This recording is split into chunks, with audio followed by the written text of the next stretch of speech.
Looking at Moses again, and just kind of give us a starting point.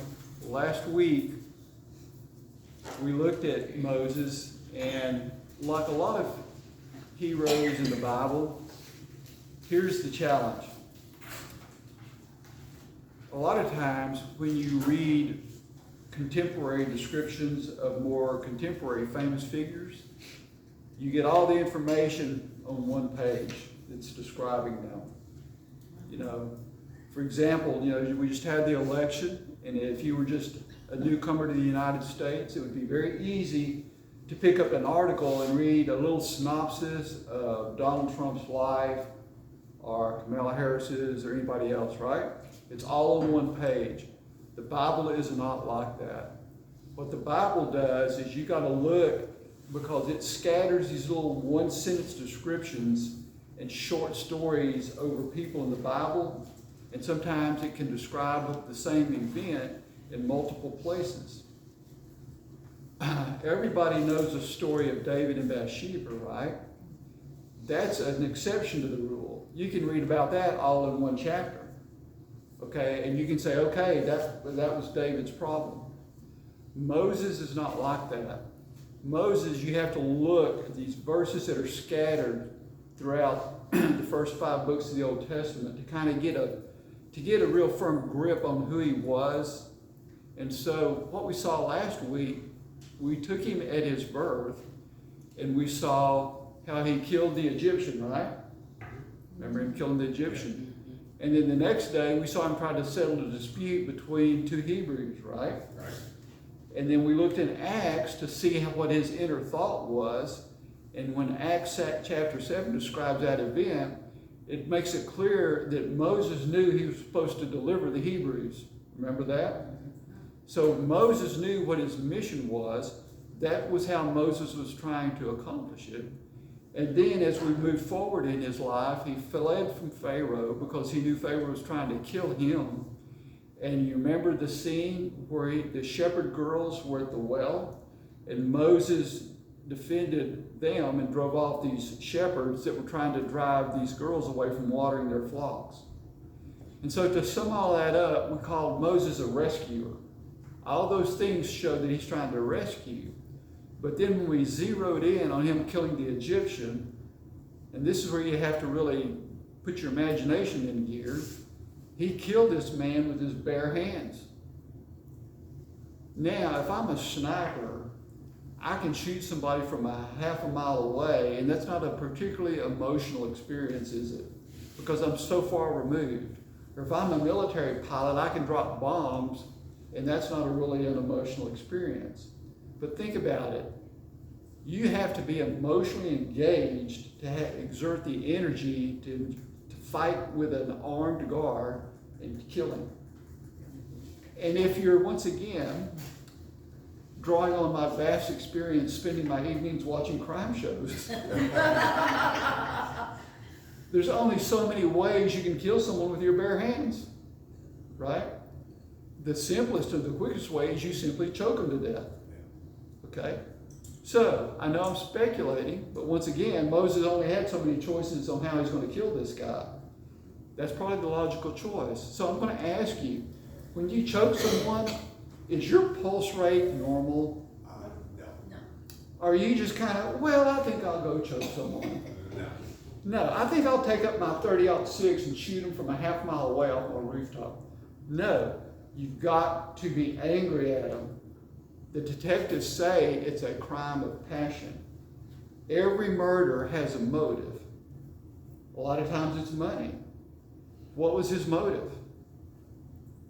He's angry at what's happening to his fellow Hebrews. So that's what we saw last week.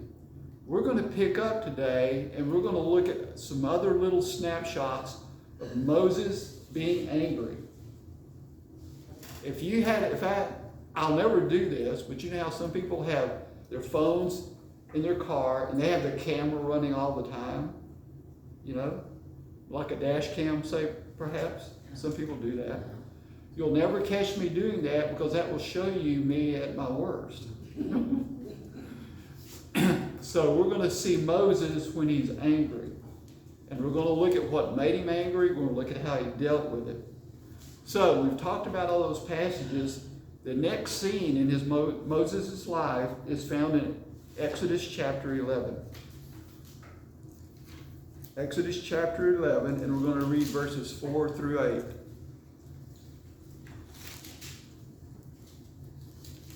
Exodus 11, 4 through 8. Before I read this passage, let me set the stage. You remember the 10 plagues that Moses called down on Egypt, right? And 10 times Moses has gone to Pharaoh, and 10 times he has challenged or basically commanded Pharaoh in the name of the Lord to let the Hebrews go. To summarize all that, at first, Pharaoh said nothing doing, ain't doing it. As the plagues intensified, finally what you see Pharaoh doing is saying, well, I'll compromise. The guys can go, but the women, the kids, the livestock all stay. He starts trying to negotiate his way through this. And each time Moses sticks to his guns and he says, no, it's going to be this way or no way. And so this has been escalating. And so when you think about a negotiation, if you sit in a car dealership long enough trying to negotiate, eventually somebody's going to get mad. Either the salesman's going to get mad because you're not budging, or you're going to get mad because the salesman's not budging. Right? And eventually what happens if nobody budges? You walk away. Right? So there's been, from Pharaoh's point of view, there's been this negotiation going on through all of this. So pick up with me in Exodus 11, verse 4. Moses had announced to Pharaoh, this is what the Lord says. At midnight tonight, I will pass through the heart of Egypt. All the firstborn sons will die, and every family in Egypt, from the oldest son of Pharaoh who sits on his throne, to the oldest son of his lowliest servant girl who grinds flour. Even the firstborn of all the livestock will die. Then a loud wail will rise throughout the land of Egypt, a wail like no one has heard before or will ever hear again. But among the Israelites it will be so peaceful that not even a dog will bark. Then you will know that the Lord makes a distinction between the Egyptians and the Israelites. All the officials of Egypt will run to me and fall to the ground before me. Please leave, they will beg. Hurry and take all your followers with you. Only then will I go. Then, burning with anger, Moses left Pharaoh. So, let's picture this. What do you think Moses' tone of voice was? What's your tone of voice when you get angry? It's on the person sometimes.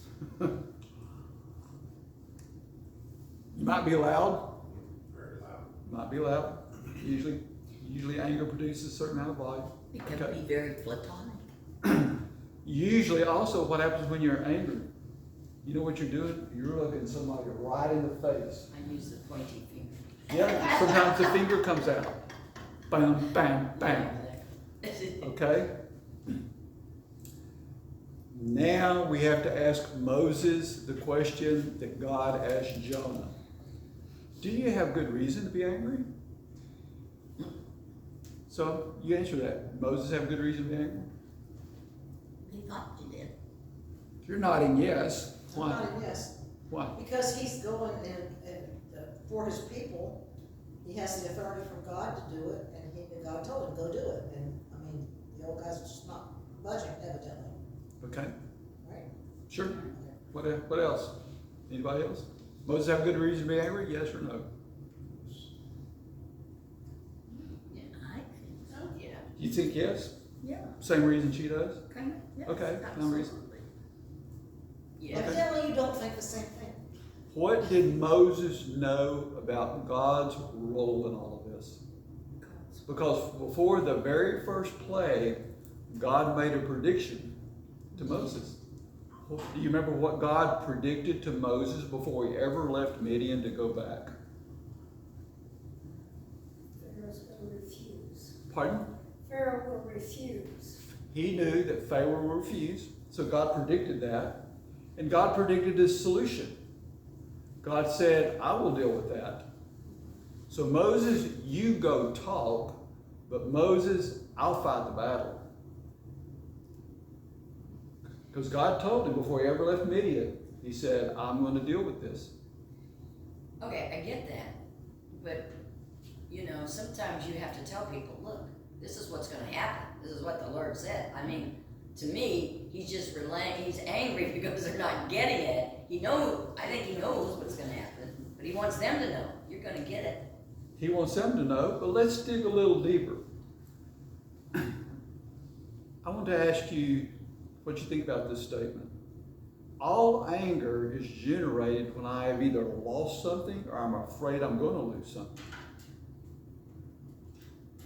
Either somebody has disrespected me. It doesn't have to be tangible like losing money. There can be an emotional loss. I'm afraid my wife's going to cheat on me. Not that you are, dear. I'm just using that for an example.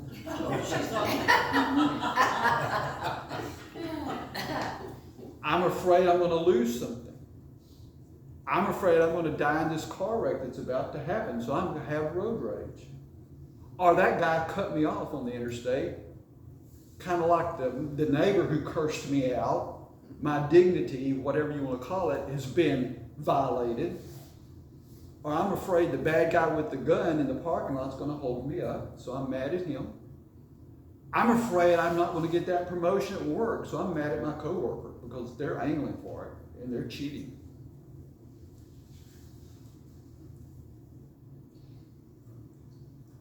I'm about to lose something.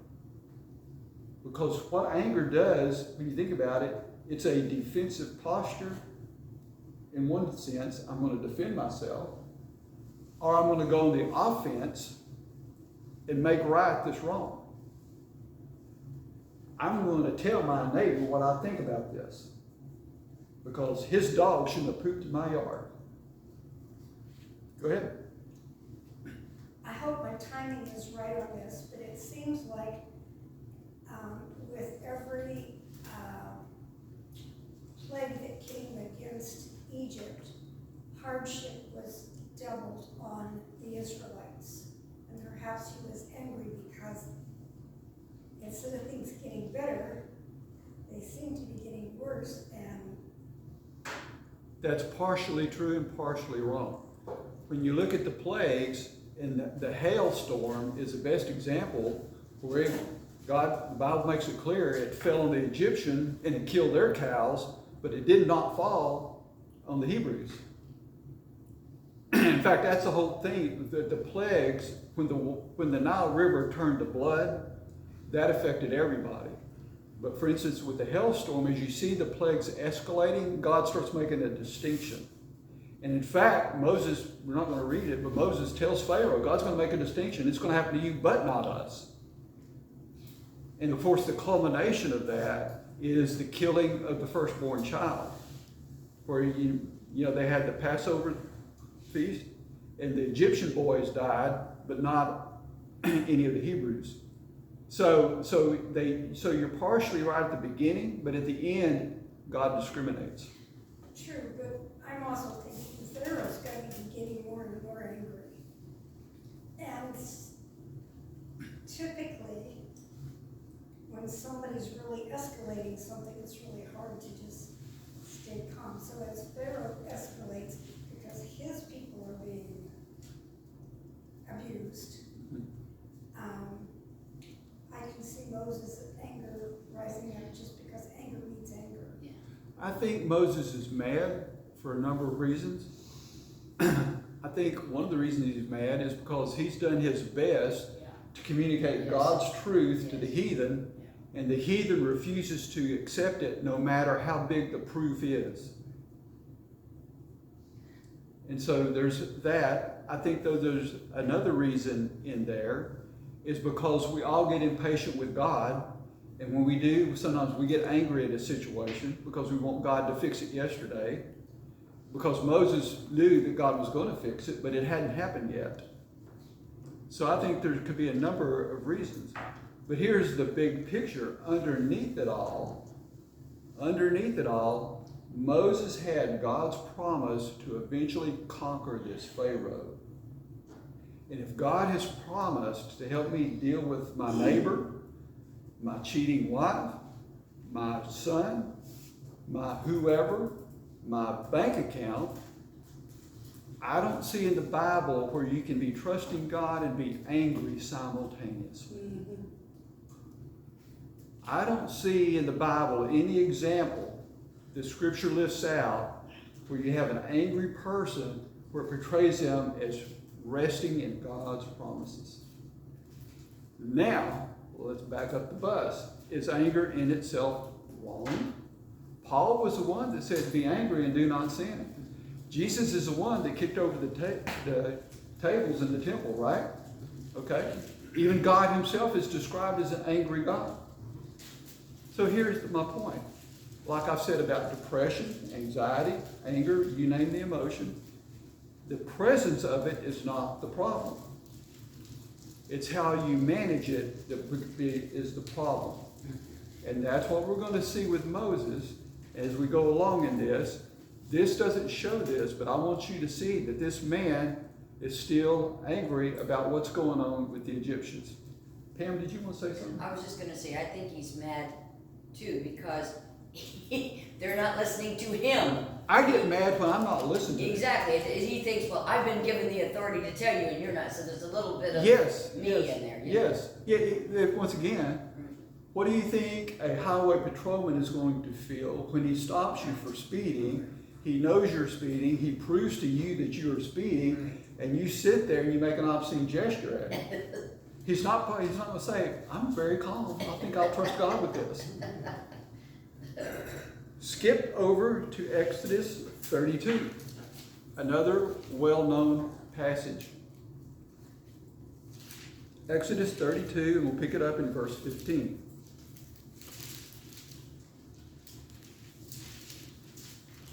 Exodus 32:15. What's going on here? The Ten Commandments. Moses has got the Ten Commandments, and the people he's responsible for are building the golden calf. Let's pick it up in verse 15.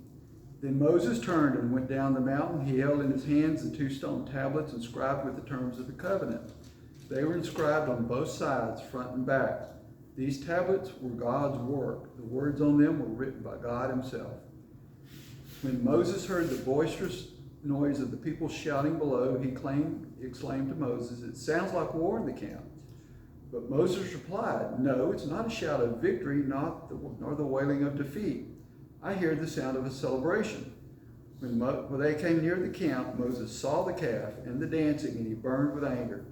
He threw the stone tablets to the ground, smashing them at the foot of the mountain. He took the calf they had made and burned it. Then he ground it into powder, threw it into the water, and forced the people to drink it. Yeah. He was mad. So, how spiritual would I be if I went, drink this poison? Am I God's messenger at that point to town marshal? No. Throwing my Bible on the ground, mixing up lead and water, a toxic thing, okay, Serves him right. and making them drink it? How spiritual is that?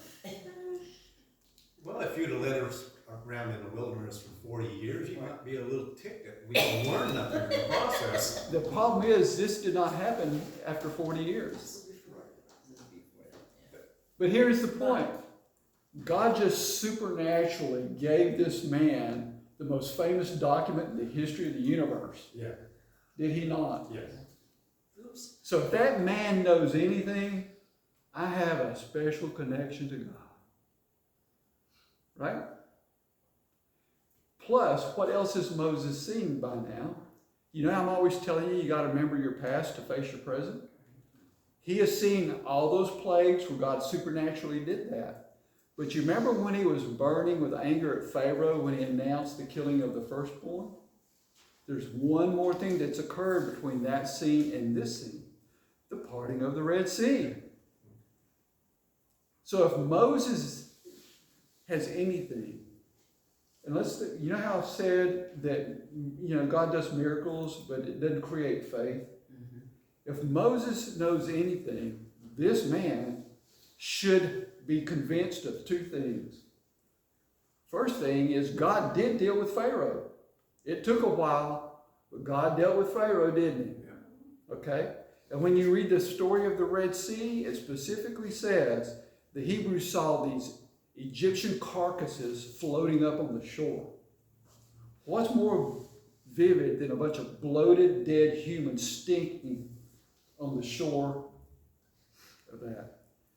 That, to me, is an extremely strong visual reminder of I've got this God who can deliver the goods.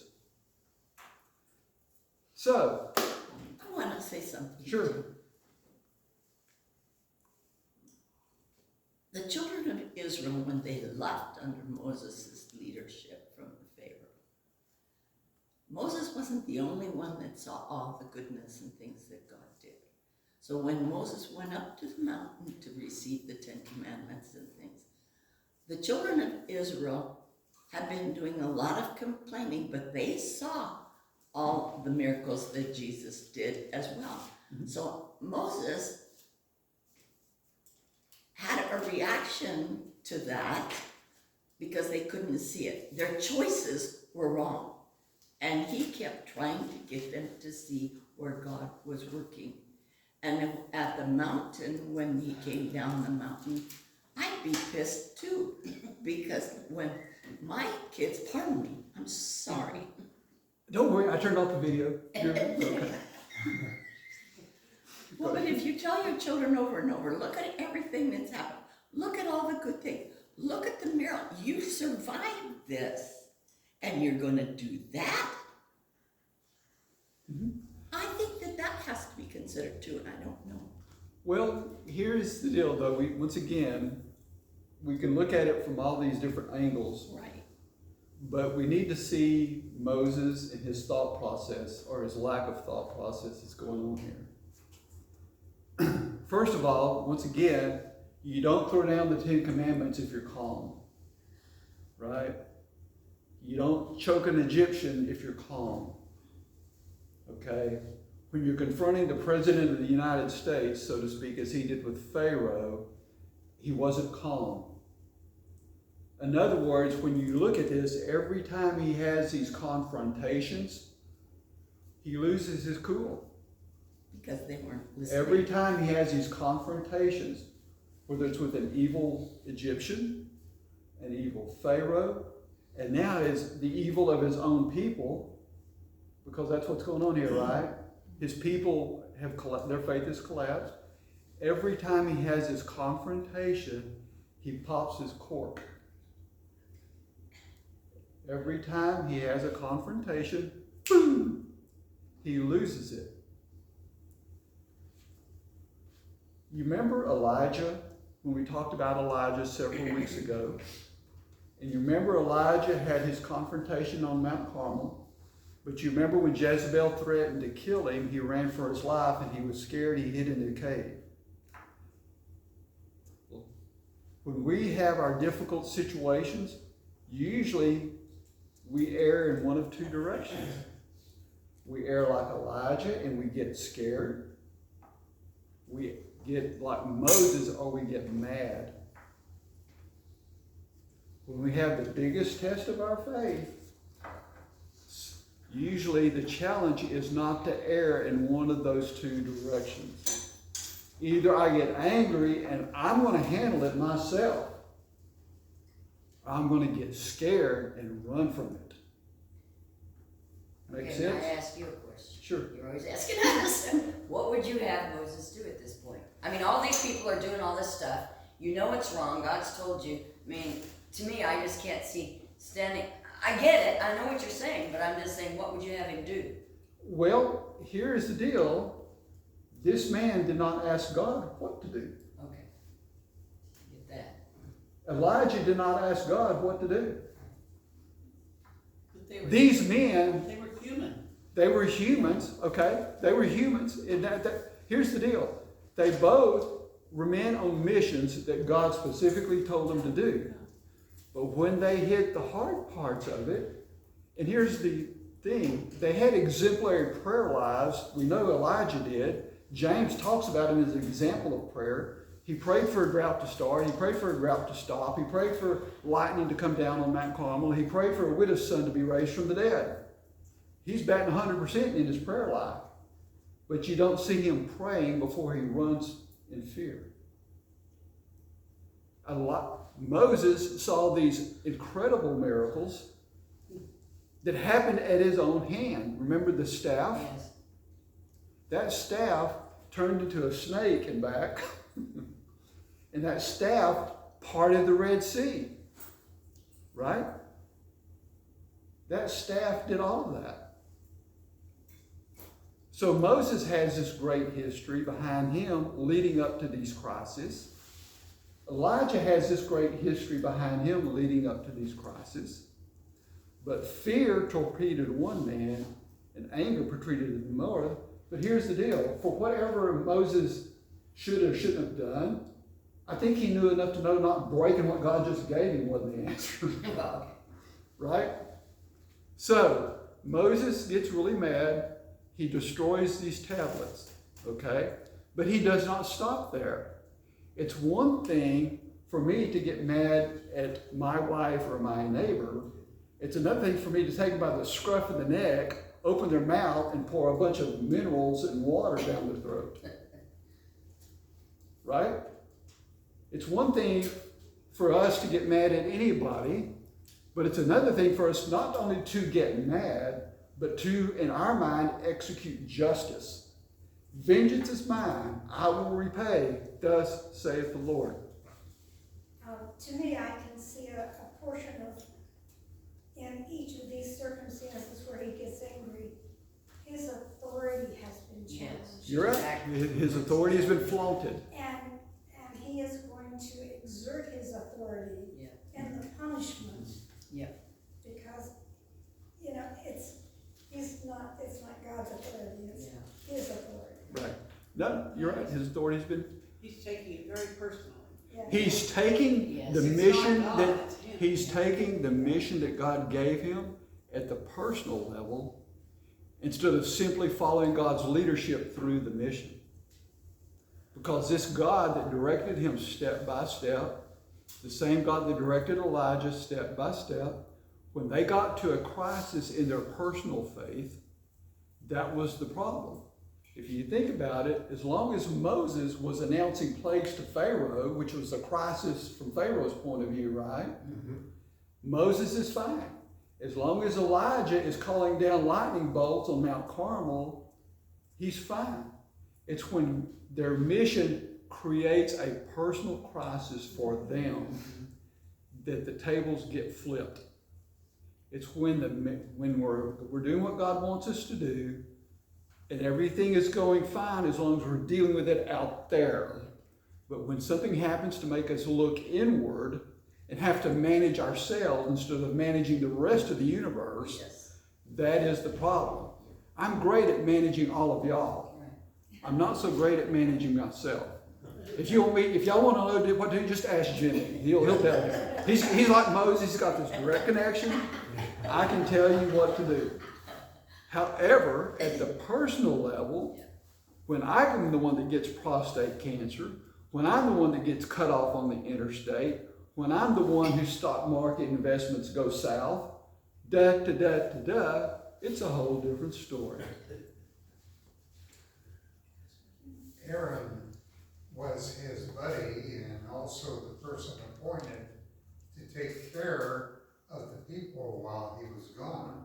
So I'm sure that his problem came also from Aaron allowing all this stuff to go on while he's gone. You're right. We're not going to dig into it, but of course he rebukes Aaron. And Aaron does what all of us do. He does what Adam and Eve did. When he gets confronted with his failure, he says, well, these people, you just got to understand these people. Remember Adam and Eve? Yeah. Adam, hey God, the wife you gave me. Right? It's that wife that you gave me. Okay. So anyway, we have all this playing out in this scene. So he breaks the 10 Commandments. Let's go on from there. What's the next one? Numbers 11.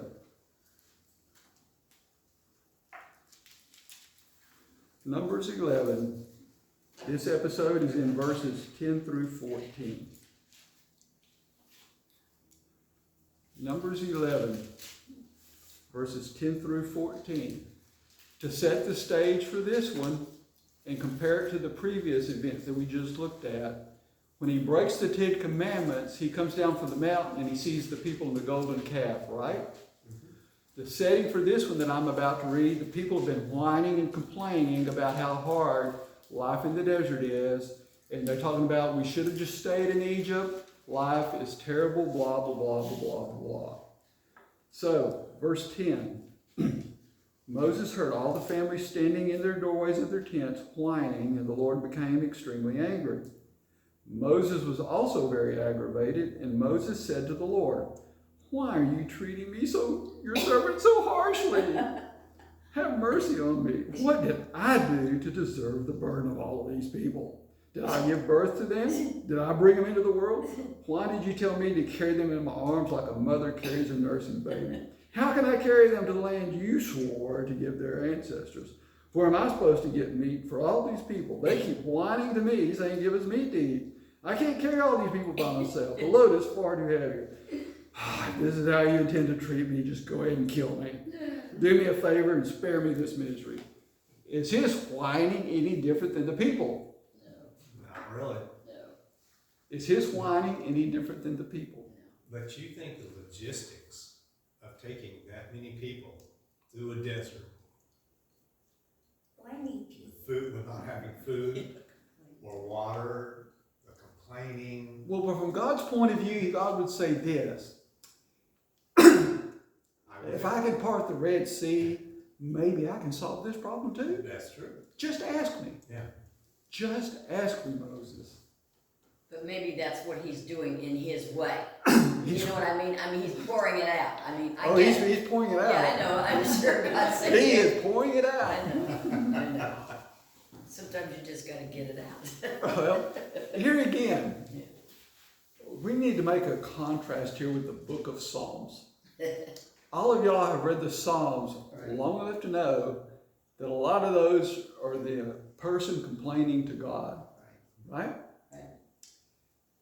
The Psalms does not show that as being evil in and of itself, right? These prayers where a man pours out his complaints to God, okay? That's one thing. The problem is when you don't follow it up with a prayer of faith and ask God to fix it. God does not mind me telling him how miserably hot Florida is.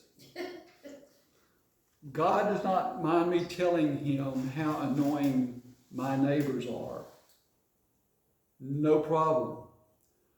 God says, "That's fine, Jimmy. All around the world, people have problems. And those problems are real. Those problems are real. The problem is, what solution will you choose to deal with them? That's where the rubber meets the road. It's not how we feel that makes us good or bad. This passage says God was angry, right? We just read it. It says Moses was angry. Reread it. No problem. However, Moses sits there and he asks all these whys and what abouts and what ifs. What we don't see anywhere that I just read, now that I've done this, God, what would you have me to do about this? Don't see that, do you? You don't see it.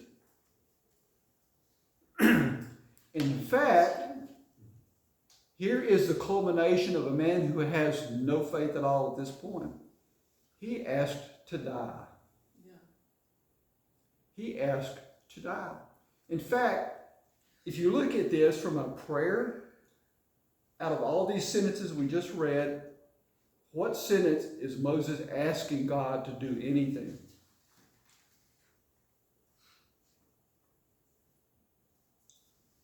The only thing he asked God to do in this is to kill him. Yeah. Do you remember the story of Elijah when he ran for his life?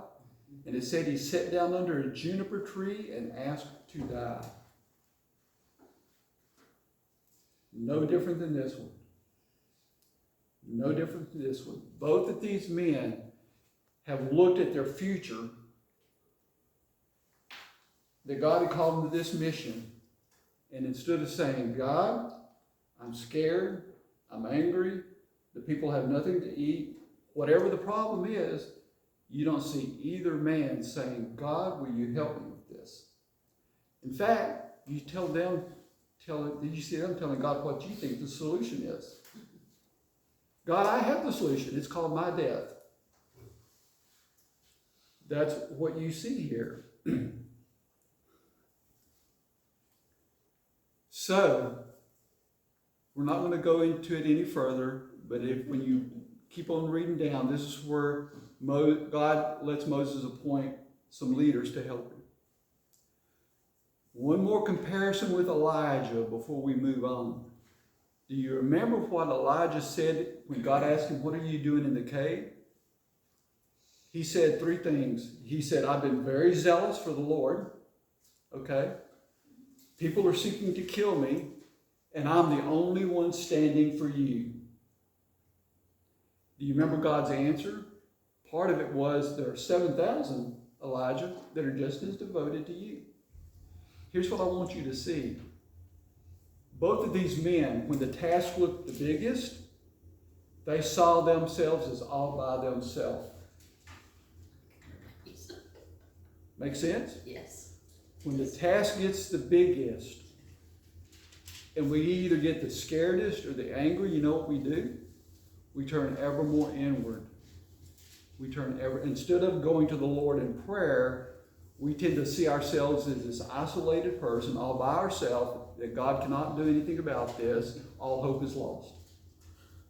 That's what both those men did. Okay. Have you ever heard the term self-pity? Yes. Does Moses have a bad case of self-pity? Why me? Yeah, but he's got a lot on his plate. Yeah. I don't dispute that. But the whole problem with trusting God is God will always put more on your plate than you can handle. God will now what do I mean by that? Because somebody's going to quote 1 Corinthians 10. No temptation is overtaking you, but such is common to man. And God will not let you test it beyond what you're able, but will provide a way of escape. Okay? So what does that verse say? On the one hand, it's not more than you're able, but on the other hand, God will provide a solution. If you remember Elijah, you remember the character we called Obadiah? Obadiah said, Elijah, basically, it's just you hiding yourself. I've hit 100. Anyway, were you going to say something? Yeah, I was just going to see now the train left the station. I was going to say, I think the reason, well, I don't know, but my thing is, if we can handle it, why do we need God? Exactly. What you always see is God's constantly doing 2 things in the Bible. He's trying to jar the unbeliever out of their blindness of their unbelief, like Pharaoh. But you see for his people that are always devoted to him, like the disciples, he always sets the bar higher. He always sets the bar higher. Because he knows they can handle it. Let's keep going. What's the next one? Now that I've criticized Moses for 45 minutes, like all of us, he has his virtues. He has his virtues. For one thing, at least, after the burning bush, he was willing to go back and do the mission, right? And in spite of him breaking the 10 Commandments and doing what we've talked about, at least he's still there doing the job. He hasn't really walked away from it. He's complained his way through it, but he hasn't walked away from it. Skip over across the page to Numbers chapter 12. And there's this brief little sentence in verse 3.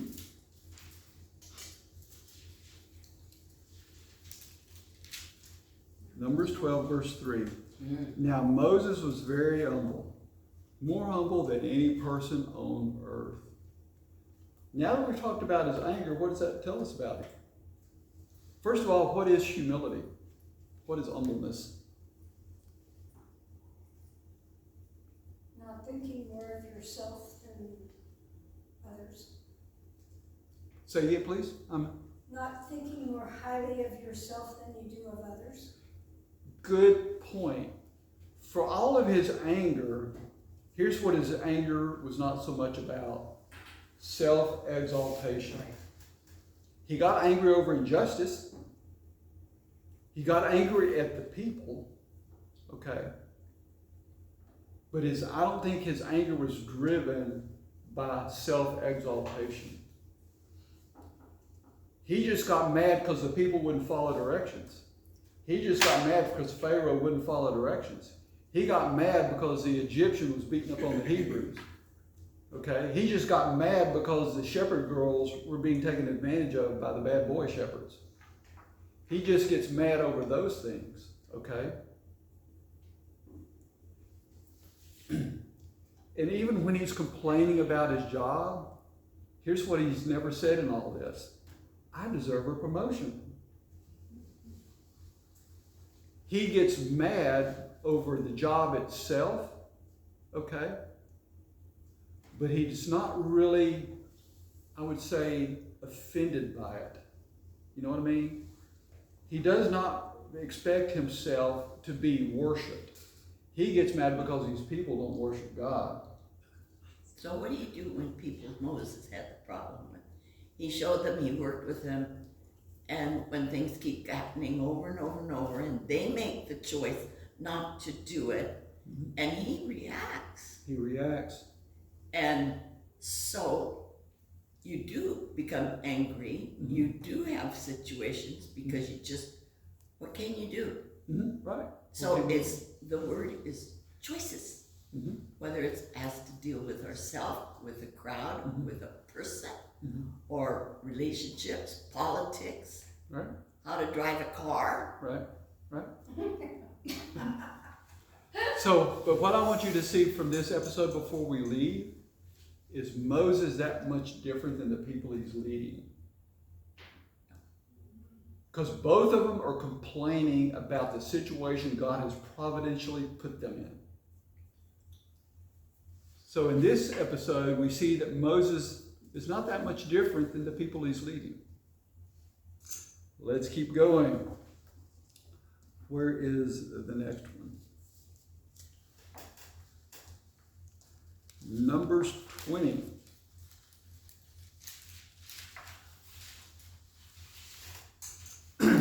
This is the climax of the movie. Numbers 20.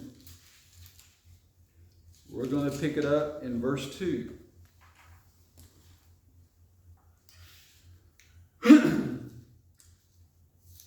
Numbers 20, verse 2. There was no water for the people to drink at that place, so they rebelled against Moses and Aaron. The people blamed Moses and said, "If only we had died in the Lord's presence with our brothers. Why have you brought the congregation of the Lord's people into this wilderness to die along with our livestock? Why did you make us leave Egypt and bring us here to this terrible place? This land has no grain, no figs, no grapes, no pomegranates, and no water to drink." Moses and Aaron turned away from the people and went to the entrance of the tabernacle, where they fell face down on the ground. Then the glorious presence of the Lord appeared to them, and the Lord said to Moses, "You and Aaron must take the staff and assemble the entire community. As the people watch, speak to the rock over there, and it will pour out its water. You will provide enough water from the rock to satisfy the whole community and their livestock." So Moses did as he was told. He took the staff from the place where it was kept before the Lord. Then he and Aaron summoned the people to come and gather at the rock. "Listen, you rebels," he shouted. "Must we bring you water from this rock?" Then Moses raised his hand and struck the rock twice with the staff, and water gushed out. So the entire community and their livestock drank their fill. But the Lord said to Moses and Aaron, "Because you did not trust me enough to demonstrate my holiness to the people of Israel, you will not lead them into the land I am giving them." This place was known as the waters of Meribah, which means arguing, because there the people of Israel argued with the Lord, and there he demonstrated his holiness among them. Moses' anger finally crosses the boundary line with God. Moses' anger finally crosses the boundary line with God. So we have to ask ourselves, what happened, Moses? What do you think Moses would say? I won't do it again. These, Do it again. these stiff-necked people push me to it. Blame it on those around us. Right. It's not my fault, it's my neighbor. I told you, Never to do let me anything die. wrong. What? I told you to let me die, and you didn't. Yeah. Now you know why I wanted to die. Throw it back on God. Yeah. You know something else, though? From the very beginning, God wanted to create a certain nation. Mhm. He created and made a special nation because he told Abraham, I'm going to make a unique people. And so why was this? Because he needed a nation that would honor and worship him and be unique enough so that he could bring his son, Jesus Christ, to die on the cross. Mhm. He couldn't just take Pharaoh's son or Right. somebody else. And so the whole nation of Israel has this attitude. Okay. And so when they all started, there was, we're going to be great. When we're going through and left Egypt, it didn't happen. And so everything became to a point where they were thinking that they were to be very special and wonderful above everybody else and everything, but nothing was happening. Mhm. And so consequently, that attitude kind of still exists. Mhm. Yeah. And the thing is that the Hebrew people are still waiting for the Messiah. Right. And God told them from the very beginning when he created and talked to Abraham Right. that he was going to provide and make a nation that was special so his son Jesus Christ could come. So, once again, though, we have to ask ourselves, Moses, the directions were very simple. What's easier than talking to a rock? That's not particularly threatening, is it? Is it scary for me to go out in my backyard and start talking to a rock? My wife watches me do that sometimes. She said, Jimmy, what are you doing out there? No, You it's don't not want the scary to neighbors- talk. Pardon? You don't want the neighbors to catch you Yeah. looking over the fence. That's right. It's not scary to talk to a rock. It does not take a lot of time. It's not terribly expensive. You don't have to walk 50 miles. What's easier than simply talking to a rock? You don't have to fast for 20 days to get God to do something. You don't have to jump through hoops. You don't have to kill the Passover lamb. You don't have to go to the tabernacle. You just walk over to the rock. What's easier than that? Why couldn't Moses do that? He thought he had a better way, I guess. Do what? He thought he had a better way, I don't know. Well, once again, I think do you you still- hit things when you're calm, Yeah. or do you hit things when you're angry? He was still mad at the He's- Israelites. So once again, Moses is angry. He says, "Listen to me, you rebels." I wonder how that would be if Lloyd addressed the congregation. Listen to me, you rebels. Must I go do this all the time for And you? he would do that though. Yeah, he would. He would. He would. So once again, one thing is very clear: this man is not calm. If we do not know anything else about this passage, we know two things. He had a very simple set of directions. We also see he was angry. You said he had a very simple set of directions, is that what you said? Yeah, go talk to the Okay. rock. I wasn't. Yeah, go talk. So God gave him something basically that a 3-year-old could do in my living room. Right? Mhm. When I was raising kids, I could tell my 3-year-old, go pick up your toy. Okay? But why would the 3-year-old not pick up the toy? Distracted. They wanted their way. Yeah. So why would Moses not just talk to the rock? I told you he wanted to do it this way. He was mad. I'm gonna do what I'm gonna do. He's angry, and when we're angry, it doesn't matter how simple it is. If it's not the way we want to do it, it's the wrong way. He's reactionary. He We may have a reacts. very simple step of obedience. God's not asking me to go to China to be a missionary, right? God's not asking me to give half of my money away to feed the poor like Zacchaeus. God's not asking me to preach a sermon. God is asking me to do, Jimmy, just do a very simple thing. Go talk to that neighbor who irritates you. Is that complex? I'm not having to learn calculus. Can be. I'm not having to do a study on I'm not having, but let's break it down what the task is. I'm not having to do a study on Revelation. I'm not having to do a complex step of obedience. I'm having to do a very simple step of obedience. But now I need to make a distinction. The Christian life is not complex. It's simple. But just because it's simple, don't think that it's easy. It's the simplest thing you will ever do, but it's the hardest thing you will ever do. Yes. It's the simplest thing you will ever do, but it's the hardest thing you will ever do. And so you have to say, well, Jimmy, if it's simple, why isn't it easy? And you would say, Because I want my way. I want my way. And not only that, I have all these troubling emotions. Yes.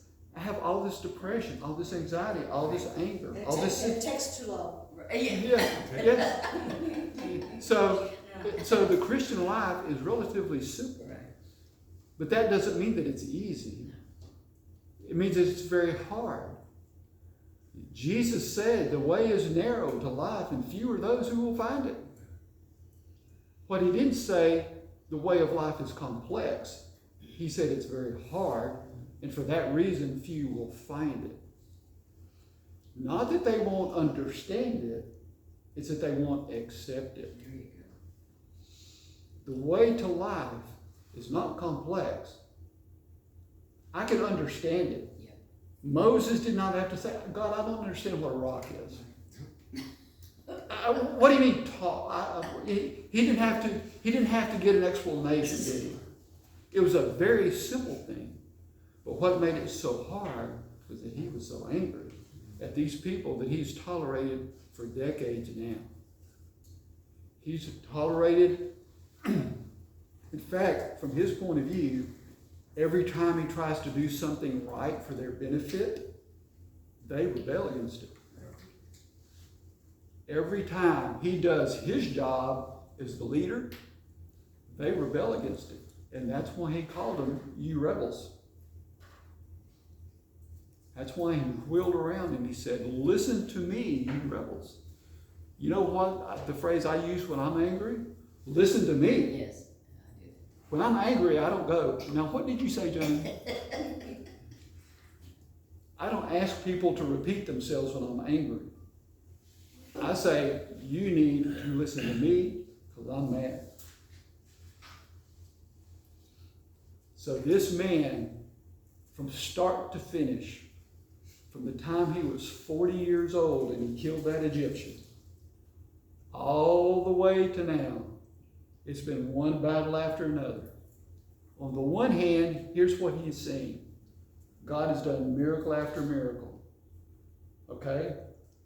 But on the other hand, how has it felt? It's felt hard. And so his anger gets the best of him. And God pronounces sentence. You know what the tragedy is here? Moses received the penalty of not going across the river, right? Right. What did the peoples that he was leading, what was their penalty? Remember them? You're not going to cross the river. This generation's going to die.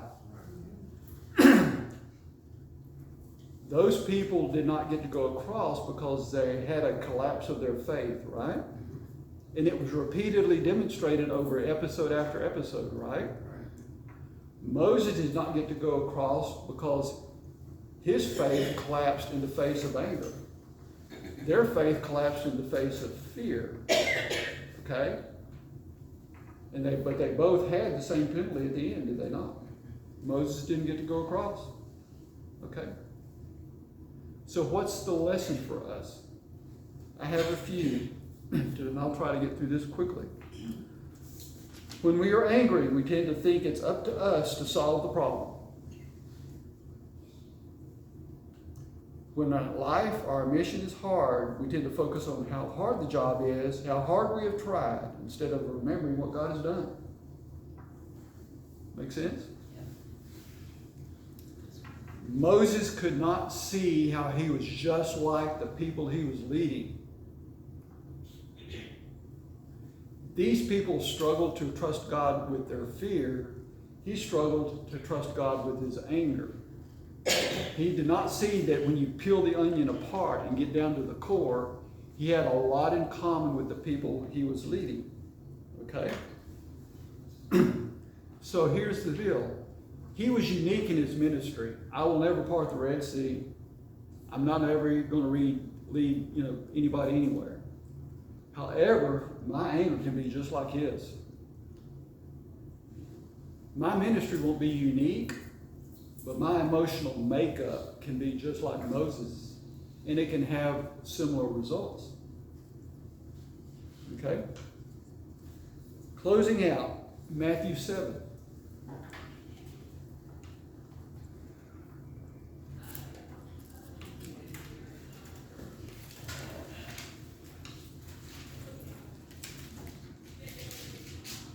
Matthew 7, I'm going to read the first 5 verses. Matthew 7, 1 through 5. Do not judge others, and you will not be judged, for you will be treated as you treat others. The standard you use in judging is the standard by which you will be judged. Why worry about a speck in your friend's eye when you have a log in your own eye? How can you think of saying to your friend, let me help you get rid of that speck in your eye when you can't see past the log in your own eye? Hypocrite, first get rid of the log in your own eye, then you will see well enough to deal with the speck in your friend's eye. We typically use that, and of course the context here is Jesus talking about how we treat each other, right? I want to put a little bit different spin on this. I said Moses is a lot like the people he's leading, right? Moses is trying to, quote unquote, take the log out of these people's eyes, right? He's trying to guide them to trust their God, Jehovah, the God of the covenant, right? Moses saw the barrier to their faith. He did not see his own barrier that he had to faith. Does that make sense? Moses did not see the log that was in his eye, the anger that was his own barrier to faith. He saw their fear as the log in their eye to their barrier of faith, which is true. He failed to see over a long period of time after repeated events how also he had a barrier to faith himself. His barrier to faith was not the same as theirs. He was not scared. In fact, he was killing Egyptians with his bare hands. His barrier to trust God was handing over his anger. At the end of it all, though, they had very similar outcomes. No? So, that is the story of Moses and his anger. A man of great humility was handed to him. The Bible describes him as having unique humility. A man of great physical courage. I'll never kill anybody with my bare hands. No. Right? A man of great physical courage. Faced down the President of the United States. Walked into the Oval Office and said, these people are going to leave. A man of great courage. But his anger was his undoing. I'll pray and we'll be done. Father, I just ask that you help us to take the lesson to heart, to learn from Moses, good and bad. And that if you give us a job, a mission that we really never wanted in the first place, I ask that you would help us to be like Moses and accept it. I would ask that you would help us to be willing to let you dictate the timetable the events, but most of all, the solutions.